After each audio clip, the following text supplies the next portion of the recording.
approve the meeting, minutes from our prior committee meeting. Supervisor Beatty, seconded by Supervisor Wild. All those in favor?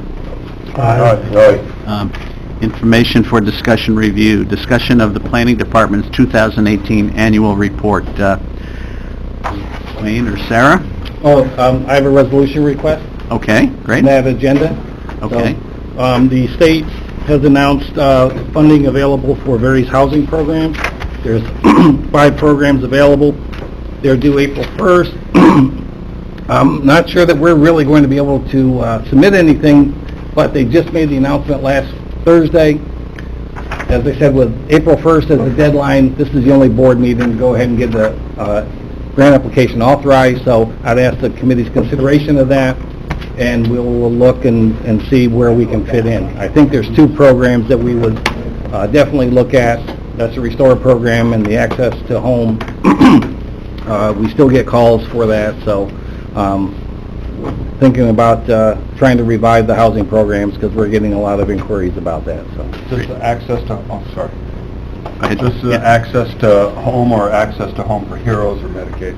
Well, anywhere we can fit. We'd like to do the HEROES one, but you know we have to see what criteria they're going to be doing, whether or not we can get a statement of need in this short time period. Yeah. Great. Any, go ahead. Yes. Move it. Supervisor Leggett, seconded by Supervisor McGowan. Any further questions? Supervisor Wild. Thank you, Mr. Chairman. Wayne, I just encourage you to do the best you can and try to get as many of these in as possible. There may be some, the preliminary review of this does not require any matching funds, but we do have some housing money left in the LDC that we may tag with that to kind of increase the competitive nature because they'd like to see a match. So, Great, thank you. All those in favor? I'm sure you'll do a good job. Discussion of the Planning Department's 2018 annual report. First thing I'd like to do is say that Sarah put this together, and I think she did a great job. If you remember seeing some of the ones I did in the past, they were kind of plain Jane. This one's been spiced up a lot. I think it tells a good story. One of the things I want to point out in this is on page 6 is the requirements under Section 239 of General Municipal Law that the county planning agency report to the board on activities. And this constitutes that report to the board in fulfillment of Section 239 of General Municipal Law. So paragraph D of that requires this report. So we include that in the department's annual report. I would encourage you all to read it. What's interesting is on page 5, Sarah's daughter gave a graphic representation of the department staff. I think that's pretty interesting how she views us. So it goes on to talk about cooperative efforts, the funding that we processed this year of $1.95 million, where we spent our staff time, and the page 17 is looking forward, and that is where we anticipate spending a good deal of our time this year, depending on what else crops up. We've had discussions with the county administrator and with the chairman of the board about the first flush of a capital improvement program. So that's going to take a significant amount of time to kind of figure out how we're going to go forward with that and to collect the information necessary. One of the things looking at the NOFA for the housing programs is we realize that the latest information we have is from a 2008 white paper that I basically did, and the 1999 abbreviated consolidated plan that the county board adopted. Those are so far out of date that there's a need to update those. So we'll work on that. Sarah's going to be working quite extensively on the census. And beyond that, just kind of we'll continue looking for funds, implement current programs, and work with the communities to identify any needs. Hopefully that'll come through the capital improvement plan, and we'll go forward with that. So that's kind of where we are. I would ask, or encourage everybody to take a look. We've kind of looked at this by program area, GIS, planning, community development, and that's our story, and we're sticking to it. All right, well, thank you very much. Thank you, Sarah, and all those concerned with putting this together. It looks like a great report. So, anyone have any comments or observations as far as the report is concerned? Seeing none, demonstration of the remarkable trees of Warren County app. Sarah's going to do that, but Amanda, we will get copies for all the other board members so that you'll have them by the board meeting to hand out to those that aren't here today.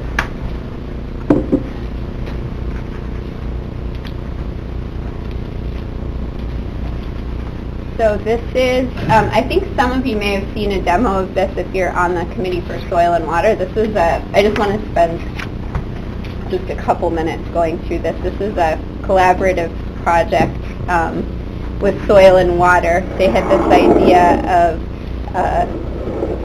creating a crowdsourced application that would allow anyone who's out and about and either has on their own property or knows of a tree on public land that's remarkable, for some reason to collect some information about the tree and submit that to this application that's shared by everybody.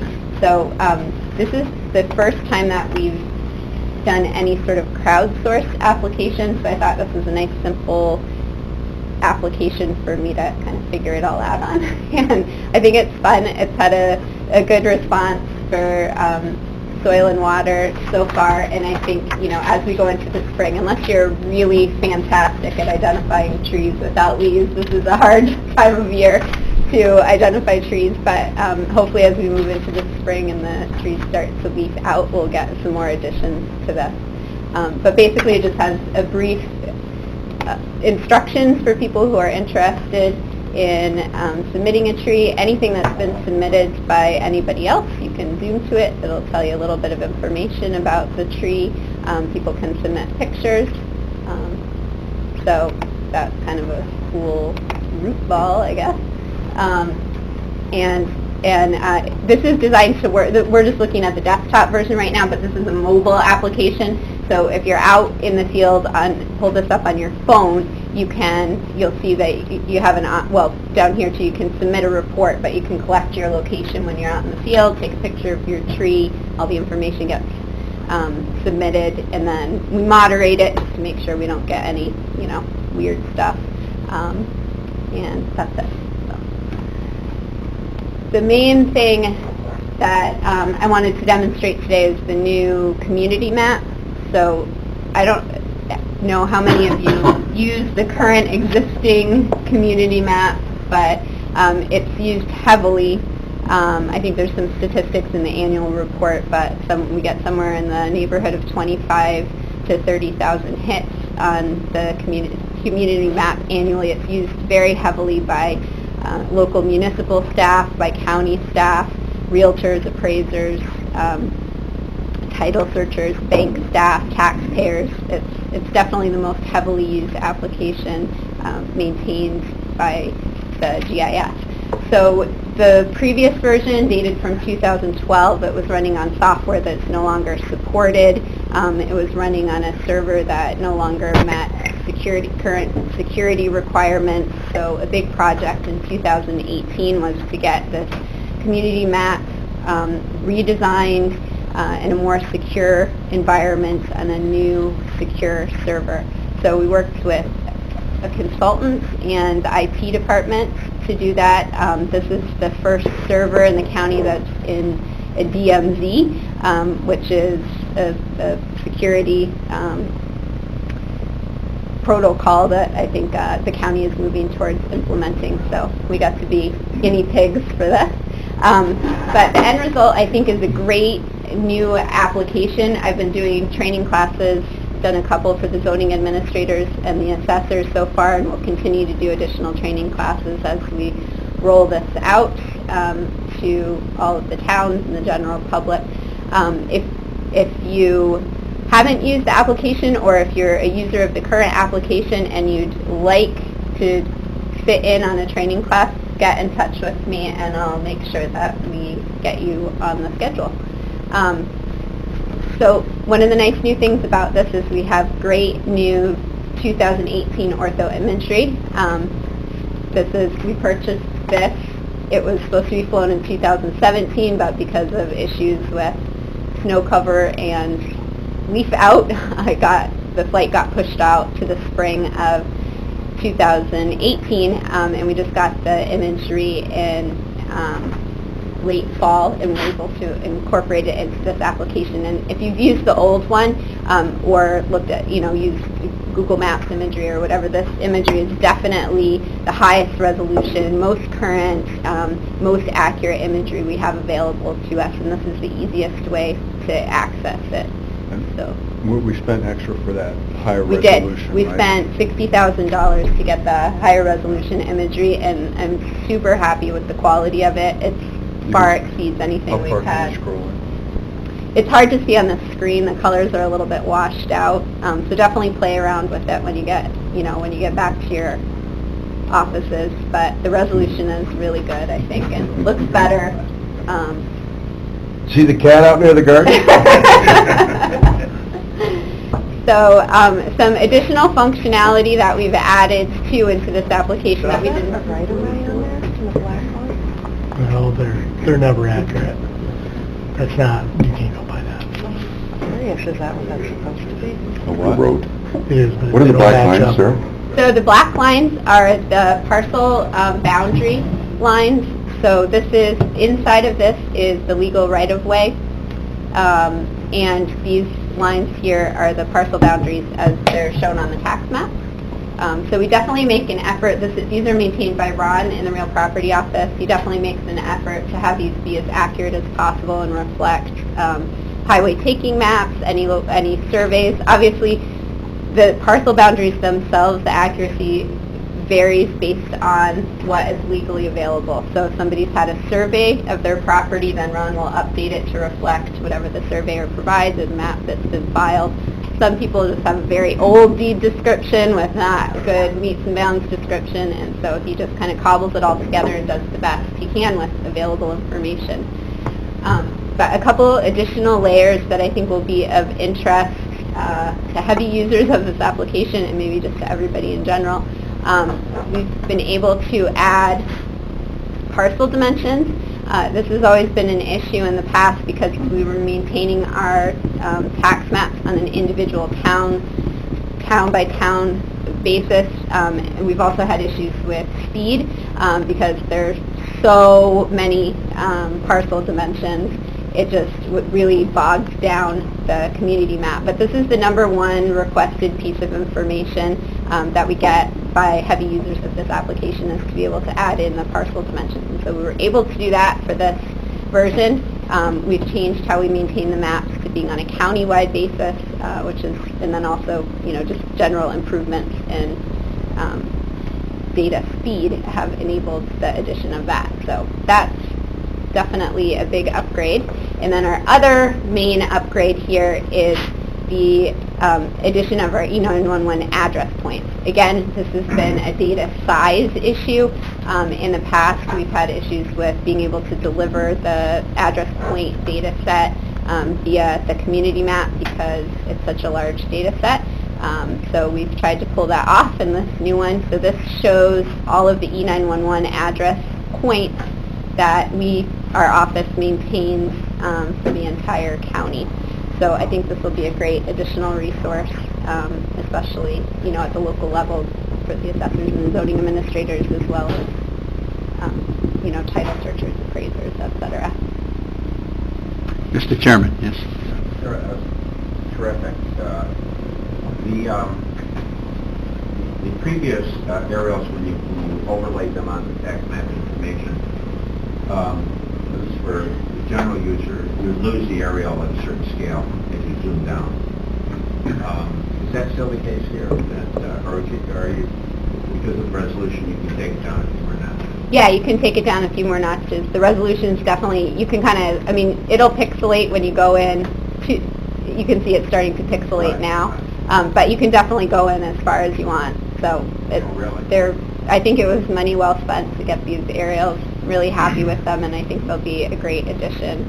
Yeah, there were times when I thought, geez, I wish I could just take it down one or two more notches. Yeah, exactly. So these are nice, and all the other ones are still in there.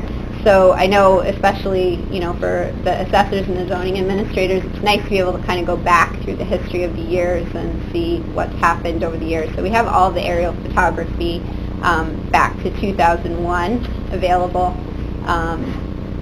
And then there's also some commercial imagery in here. So this is not as good resolution, but it gives another viewpoint. Usually this is leaf on. Our imagery is leaf off. We also have the soil survey maps in here, and then just some topographic base maps and the USGS base map. And then our layers are, we have Census 2010 data, which we'll be looking forward to updating in the next few years. But we've got all of the APA wetlands, DEC wetlands, the FEMA flood zones, bus routes. We've got all of the local zoning as well as APA land classifications, emergency services layers, and then some recreation layers. So I just want to show one other nice new feature of this application. So same as in the existing application, you can search for parcels by owner's last name, address, but in the old one, in order to get information about a parcel, you had to actually go through the parcel search. With this new version, it's really nice because you can just click anywhere in the map and you'll get information about any layer that you have turned on. So here's all of the assessor's information for that particular parcel that I clicked on. And then we have these. You don't have to hit identify. You don't have to hit identify. It's just, you can just click anywhere in the map. You don't have to activate the identify tool. So so this is a new updated ImageMate online also. So I don't know how many of you have used ImageMate, but one really nice new feature of this new ImageMate, we had a little bit of money left over in the budget for the ortho imagery because we had one strip, thankfully, through a wooded area of Thurman and Stony Creek. So if it had to be a spot, that was probably the best spot to be on state lands in Stony Creek and Thurman, that they were unable to fly before it leafed out, and so they didn't charge us for those leafed out images, which freed up about $2,500 in that ortho imagery money, which we used to purchase pictometry imagery. So this is oblique imagery, and I didn't pick a very good spot here, but this is, some of this functionality is available in Bing Maps, but this is higher resolution imagery. This is actually flown by National Grid and made available to us for a pretty low cost via pictometry. And there are multiple image years here, so anything that's been flown and is available in this particular area where I clicked, only 2017 imagery is available, but in the more settled areas in Queensbury, Lake George, Glens Falls, there are multiple image dates, and you can see the property from all directions, which is cool. So that will also be incorporated into a tool in the community map as well, but right now it's available via ImageMate. Thank you. Any comments? Mike? Thank you. Sarah, the data that we paid for this imagery, do we own that? I think the state, well, that's a good question. I think the state technically owns it, and they license it to us. Because I was just curious if we could sell it to Google Maps or something like that. Yeah, no. Unfortunately not. But yeah, I think the state is still the owner of it. Our agreement and purchase was that we would not resell it. That's part of the agreement. If it's going to get sold, the state of New York will sell it. Supervisor Leggett.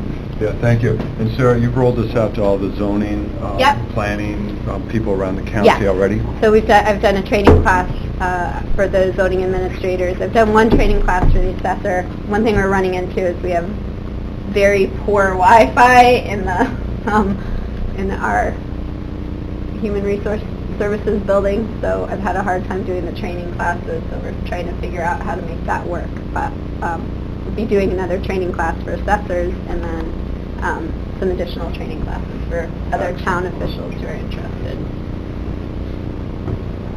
Great. Yeah, if I may comment, I probably put in 12,000 of those hits each year. This is invaluable. Every day there is a call and talking about something on property, and to be able to look it up and respond to the residents in town, it's an amazing service at our fingertips. So thank you so much for even making it better. Great. Thank you. Any further observations, comments? Mr. Chairman.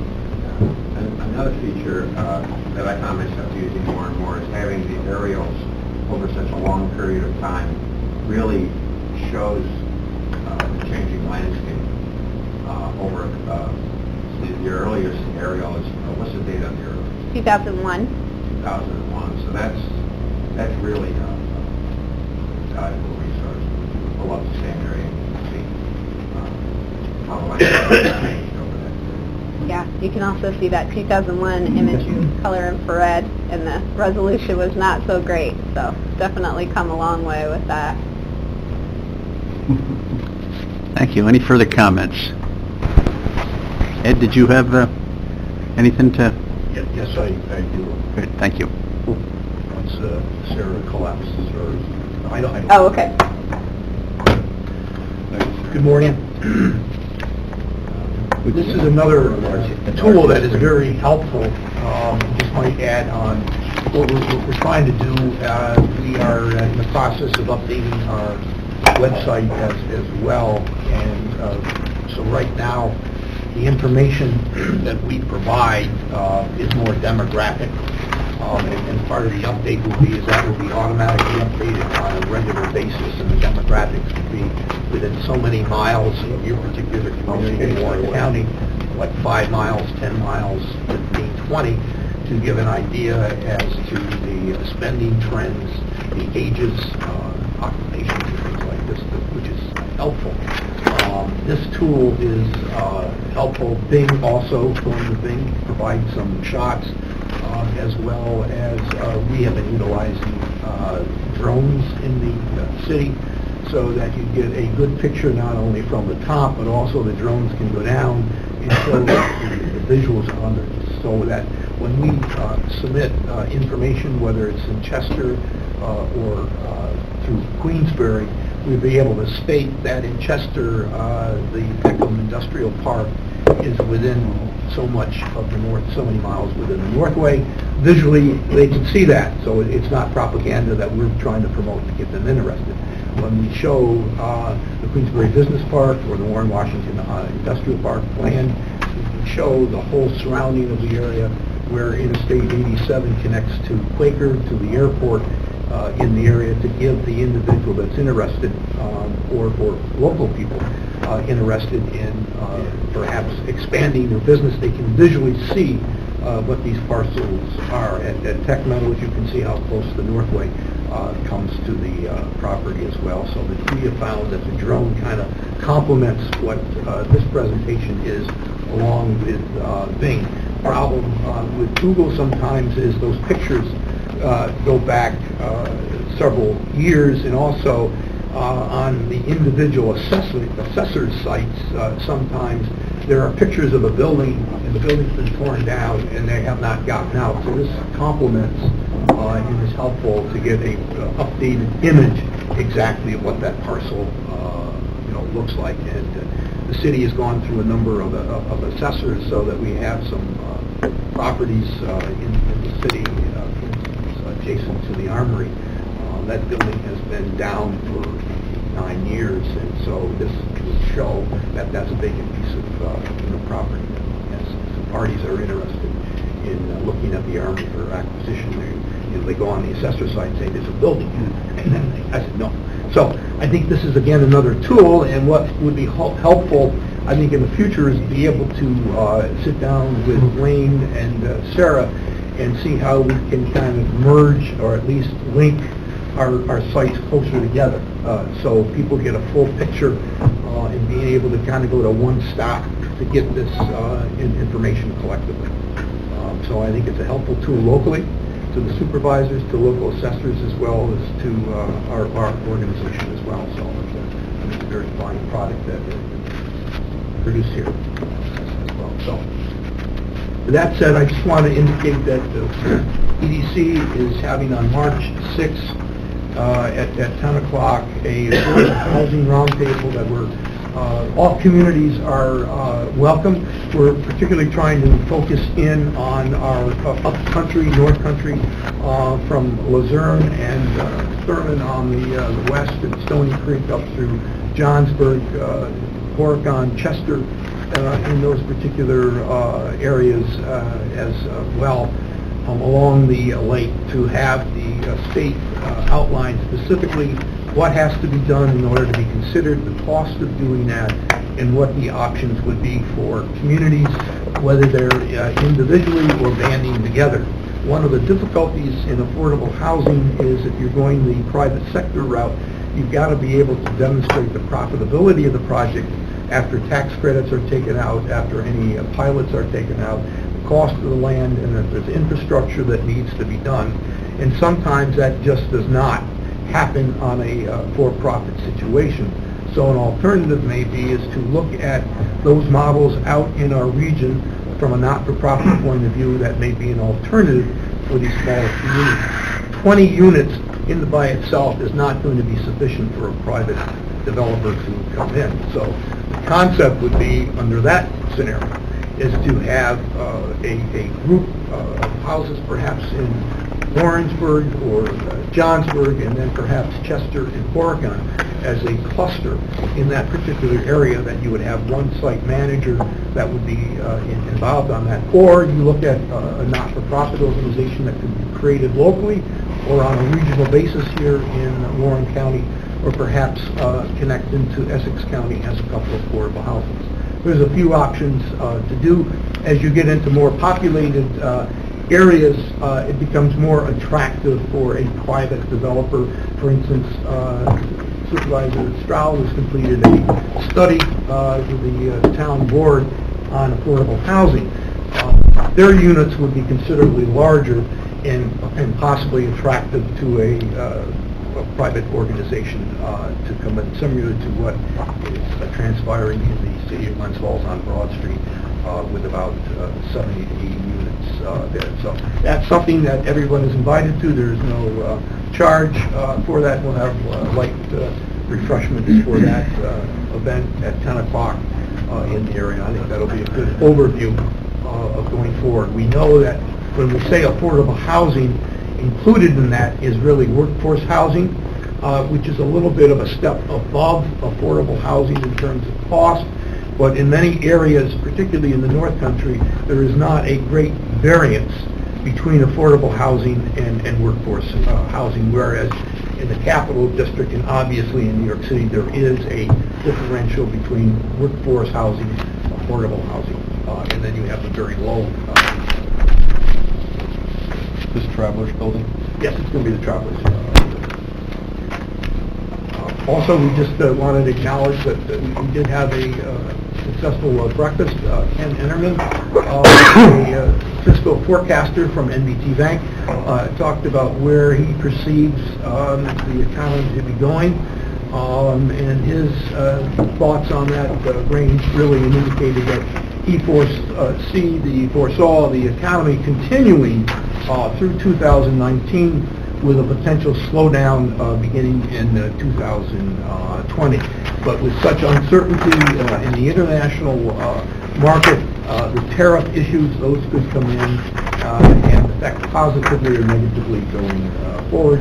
And we had Heather Fischetti from the Business Council give an update and some of the issues that the council will be working on in support of some of the proposals, and also in opposition to some of the proposals that have been supported.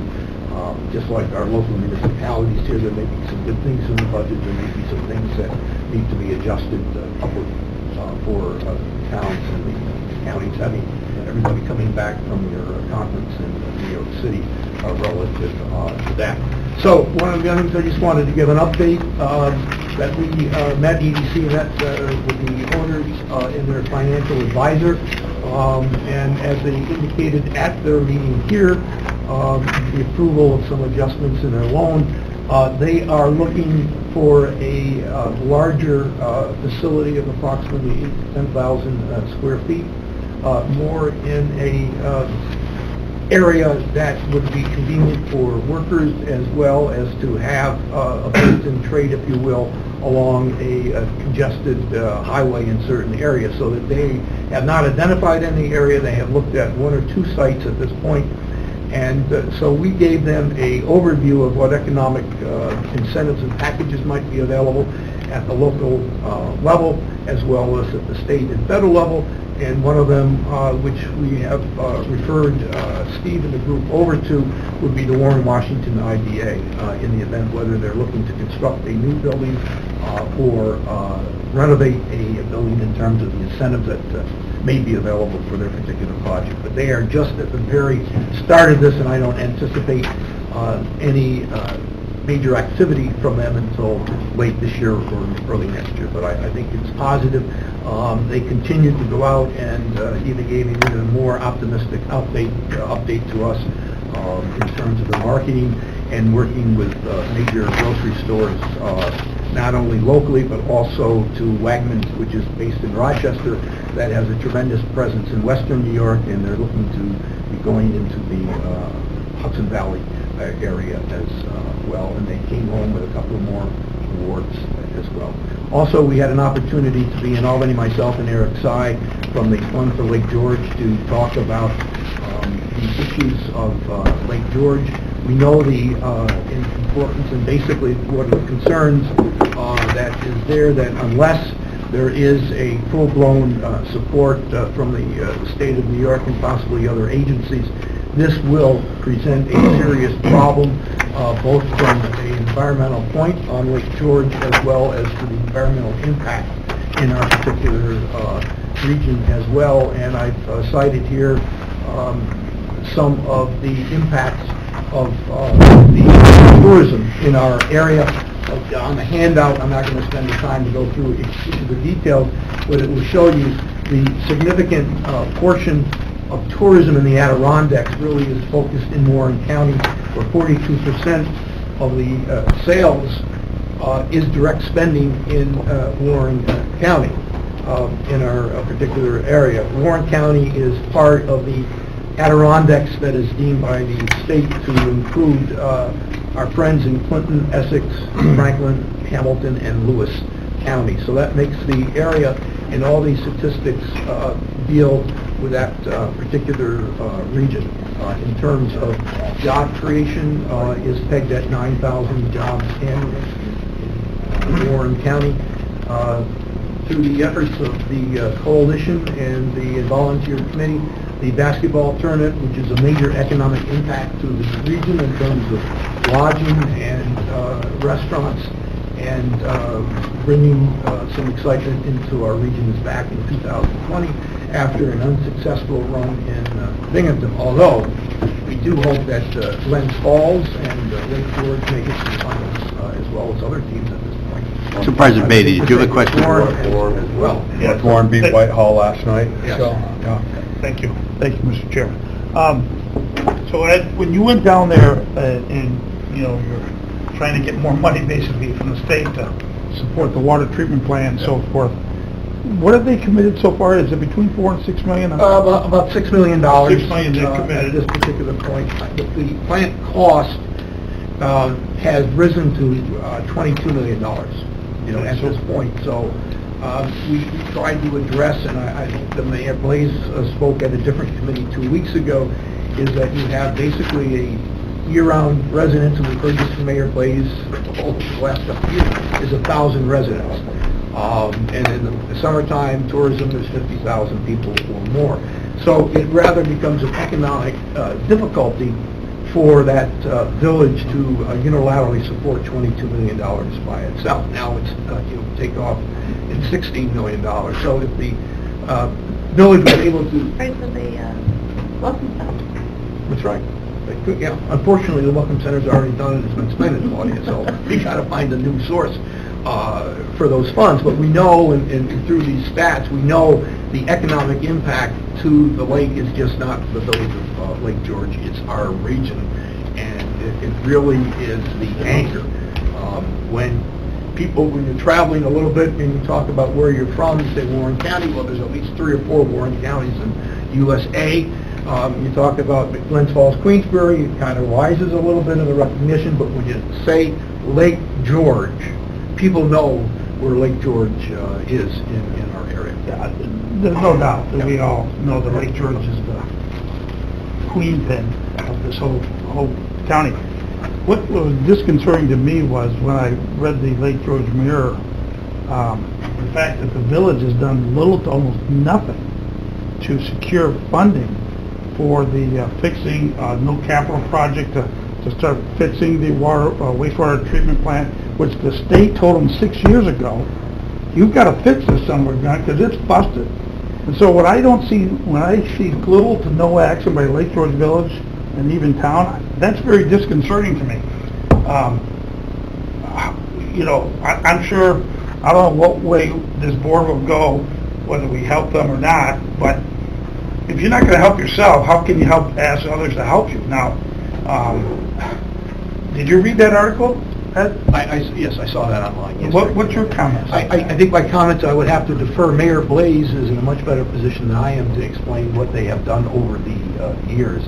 I think also we have to recognize that if you go through and every community is suffering, and that's what I had discussed with Mayor Blaze, I said, you're not going to be able to get 100% financing from the state of New York. That's an impossibility.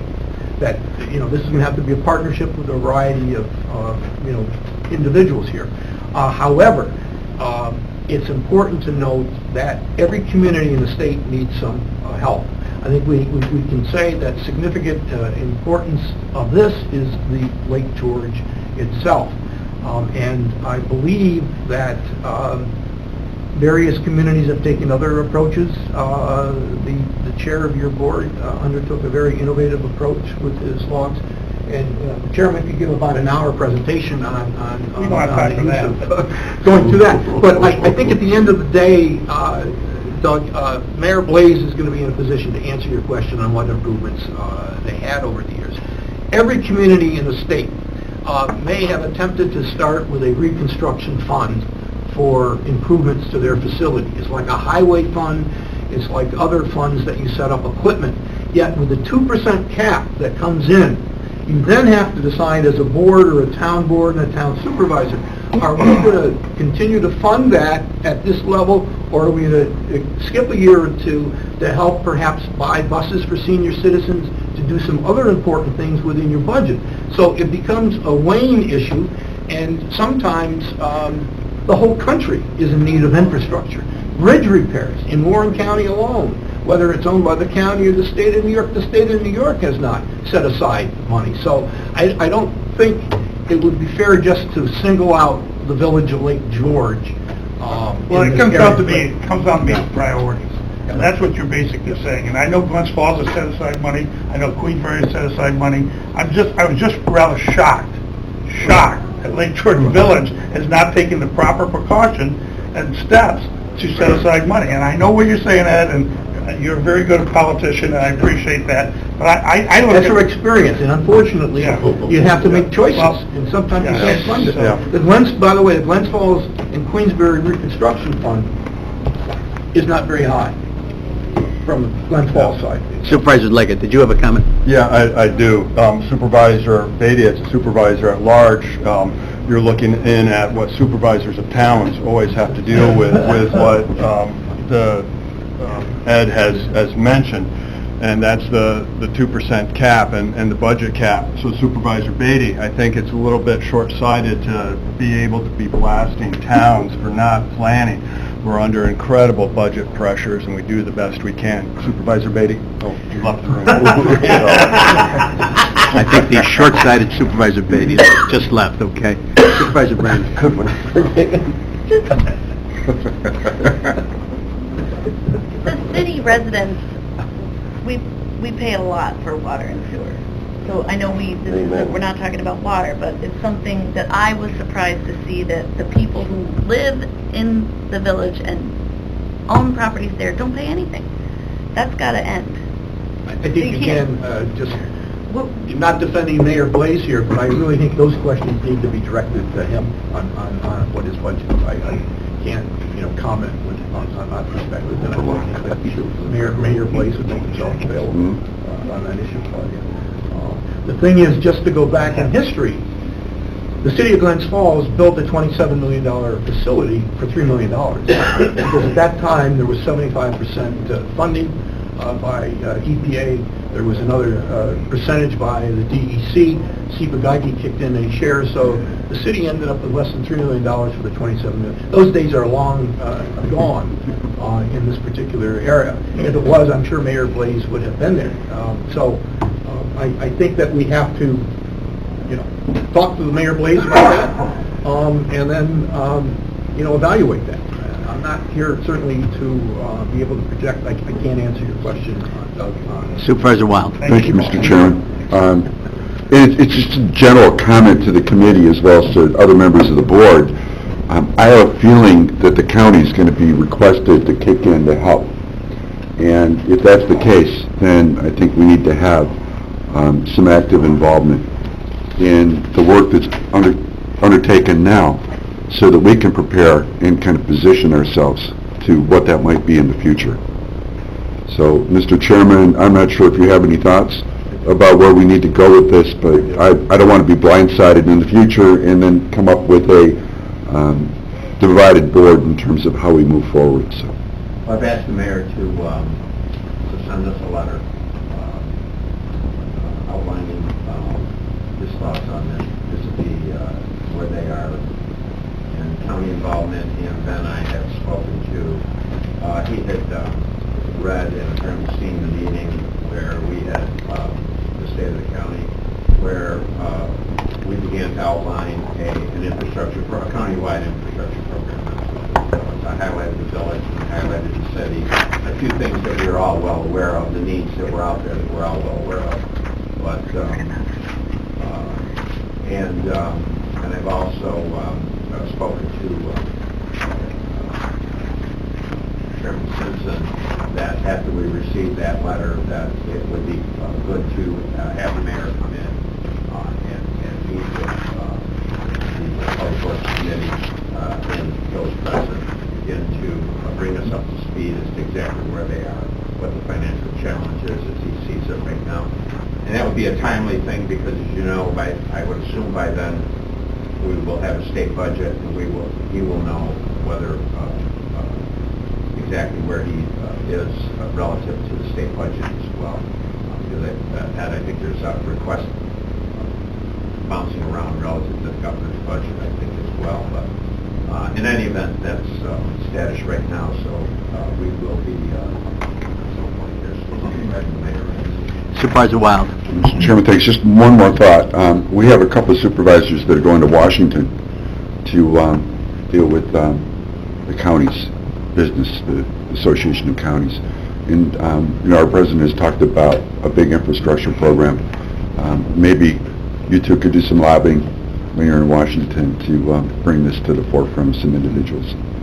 Maybe get us some help. The difficulty there is the majority of environmental funds, like Department of Transportation funds, might drift down to each state by an allocation, so that the money, a lot of the money from EFC and the other programs are federal funds that are budgeted, and then they go down into a generic pot. There's not just necessarily a designation for Lake George, but it certainly bring that to the attention of Senator Gillibrand and Schumer on that. Senator Schumer has been out front for a number of years on infrastructure. He actually came to Hudson Falls about 4 years ago and made some proposals on that. And that's one area that people seem to be optimistic that between the president and both houses, there could be some collaboration on getting some funding for infrastructure. So that, obviously, along with the issue of drastically improved cell coverage is important. Broadband, and Mayor Diamond can speak with experience on a total of approximately over $28 million that the city has had to expend with the water and sewer, with consent orders by New York State for dam repairs. So Queensbury's not flooded out, John. And also for sewer improvements. Again, pipes 100 years old plus break up, and so the Mayor Diamond had that struggle for 8 years on trying to get those budget adjustments. And now he turned that over to Dan Hall to try to work on that. But again, the city did set aside some money in those particular areas and made some other innovations of shutting down the incinerator so that it could go down the Willowbrader at a much reduced cost. But Mayor Diamond was able to execute a 5-year, 6-year agreement to save some cost in those areas. So I think the best thing, what you suggested, Mike, is to have it together so that there's a full-blown discussion on those issues going forward. So if there is a proposal by the mayor that everybody understands the issue with that. Yes, Supervisor, yes. Yeah, thank you, Mr. Chairman. I just want to point out, Ed Bartholomew was too modest and humble to say this, but I believe, from my recollection, it was under his various leadership that Glens Falls benefited from all the additional funding for utilities he had there. I would defer to the late Bob Flack, who was a commissioner of ENCON and took particular interest in our region and fought for a major allocation from the state pot for that sewage treatment plant, which not only serves Glens Falls, but a good portion of Queensbury, also the village of South Glens Falls and the town of Monroe, and working towards some further collaborations with Washington County areas on biomass and some other particular areas in the area. I'm doing that. So, moving from Lake George to what we're continuing to do is to market various pieces of property. One of the pieces of property that we are trying again, property off the Northway, whether it's at exit 18 or 19, all the way up to exit 26, is where site locators are looking at another piece of property that just recently came up on the market, is the Perkins Recycling property off of Corinth Road in the town of Queensbury, and that is one of our drone shots that we undertook there. Make the announcement, since you're in that area, that the Perry Road sewer is installed, up, active, going. Wonderful. That's great news. Congratulations, John. And that was a great combination effort between the city and the town to get that going again. So that's another feather for you, Mayor. Thank you. Also in downtown Glens Falls, the Rite Aid, because of Walgreens, has purchased all the Rite Aids in the area with the exception of Rite Aid on Ridge Street in Glens Falls. All are converted over. In the next few months, that building is owned by Peter Shabbat, and that is for sale. It's about an 8,000 square foot building in downtown with parking in the area, so we're attempting to work and market and assist in that particular area. Another piece of property that is kind of key is this is Delcap. This was Delcap when they were in operational. They had another facility in Hudson Falls, but this is located on Quaker Road near the part of the Cool building concept. And this is still geared up for medical research and development in that particular area. So that's another piece that we are marking, particularly in our medical device, with the strong presence of AngioDynamics, both in Glens Falls, Queensbury, and C.R. Bard in Queensbury. And as I mentioned earlier, we are continuing to work and market some properties. Not all the properties are listed here, obviously, but properties at Queensbury Business Park, also Cary Park, just mentioning here, Tech Metals, and in Chester, as you can see in that snapshot. And finally, just congratulations to Chester and Land Trust in acquiring 250 acres, not the town acquiring that, but participating for new hiking trails. And again, this is expanding our tourism efforts and economic development, and having people come into an area and really want to go out and hike, ski in the area, just not at Gore or West, but to ski on ski trails and enjoy that. So our goal moving forward is to continue to build momentum here in Warren County, and feel that we're moving in the right direction. We're passing out an overall EDC Building Momentum annual report, and at our March meeting, we will be doing an annual report specifically as it relates to EDC in Warren County. Great, thank you, Ed. Thank you, Ed. Any further questions? Mike? Thank you, Mr. Chairman. Ed, I think the last time we met or the time before, I asked if you could present some specific goals in terms of... Yeah, we're doing that. In March is our In March. organization. March is an organizational meeting that Okay. are set up.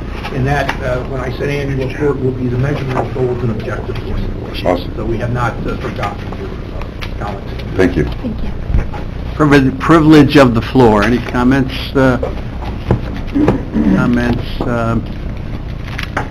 I get a motion to adjourn? Supervisor Beatty, second by Supervisor Wild. All those in favor? Thanks, Dan. Thank you. Sir, Claudia has...